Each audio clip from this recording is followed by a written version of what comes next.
pagod ka na ba? Marami ka na bang mga tanong sa isip mo? Masosolve ang problema mo ngayon? Pagkatapos, tila meron na naman panibago.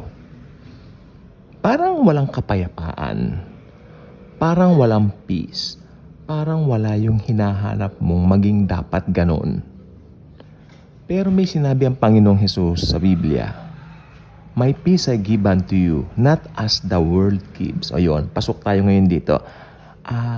Gusto ko pong malaman, ano po bang nasa isip nyo when you say peace?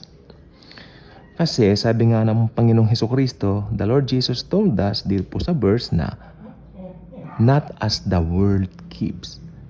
Okay? I give you my peace. My peace I leave unto you. So, meron pong kapayapaan ang mahal na Panginoong Hesukristo na hindi yan yung peace na hinahanap ng mga tao. Okay, merong peace pero pansamantala lang kung ang peace na yan ay hindi nakaangkla doon sa iniaalok ng mahal na Panginoong Hesukristo sa atin. So I hope ito po ay nagkakaroon na po ng linaw sa atin. Kasi po ako po, yan po ang tanong ko ngayon. Then na-realize ko, sandali lang, yung peace na aking hinahanap pala, ito yung peace na paraan ng mundo, ng daigdig. Well, if you belong to Jesus, meron po itong inner peace na kahit na ano yung pinagdaraanan mo, may kapayapaan ka. Nadama na po ba ninyo? Ako ilang beses na po eh. Alam ko everyone was against me, galit sa akin, bubwisit sa akin. Ano naman ngayon? Ang importante sa akin, yung kapayapaan ko kay Jesus. Ganun po yan. Meron kang, hindi ka natatakot, kaya yan. Naku, baka magkulang na yung pera, especially 2022. Top year yan, especially yung mid-year, June. Yeah, June to top year sa akin yan. June to, sabihin na natin June to November that year. Pero mula December, tapos nag-2023, gumanda eh. Hindi ko po alam. And then until I found out na, pag na kay Jesus ka, pa-better ng pa-better. Hindi pwede yung 2022. Tapos yung 2022 would be another year, 2023, di ba? Hindi pwedeng yung 2022 maging kapareho ng 2023 kasi ang ginawa ng Panginoong Jesus, mas better in 2023 sa 2022. Guess what?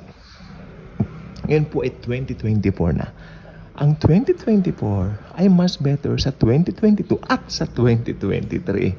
Nararanasan ko po yan. Although may mga troubles, hindi naman po troubles. Masyadong top yung word na troubles. Sabihin na natin, mayroong mga, ayoko rin sabihin pagsubok, walang pagsubok sa Kristiyano. Okay, paano ko ba sasabihin? Mayroong mga pinagdaraanan. Okay, pinaka-safe talaga yung salitang yan eh. Pinagdaraanan. Buti na invento natin yung salitang yan. Okay, we're going through this, we're going through that, but it doesn't follow na wala na tayong kapayapaan dahil ang sabi nga ni Jesus, you have my peace. Just activate it, speak it. You know what? Ang mouth natin ang baka makapangyarihan yan. Pag in-speak mo, mangyayari. Okay? Ang tawag po doon, word of faith. Marami pong tumututol at tumutuligsa sa word of faith. Sabi nila, hala kayo, ba't ganun-ganun? Wag natin silang pansinin. Ako hindi ko pinapansin ng mga ganyan kasi naranasan ko po talaga. Out of nothing, mag-declare ka. Tingnan mo ang Diyos, nag-declare siya, let there be light. Meron po tayong kalikasan na ng Diyos di ba? Tinanggap natin si Jesus. I'm not saying we're God, but of course, in-impart niya sa atin doon yung power sa atin. Gusto ni Jesus, i-declare natin. Kung may sakit ka, i-declare mo. Ako, may sakit po ako nung January. Buong month ng January, ang sama ng pakiramdam ko. Talagang yung ubo ko matindi.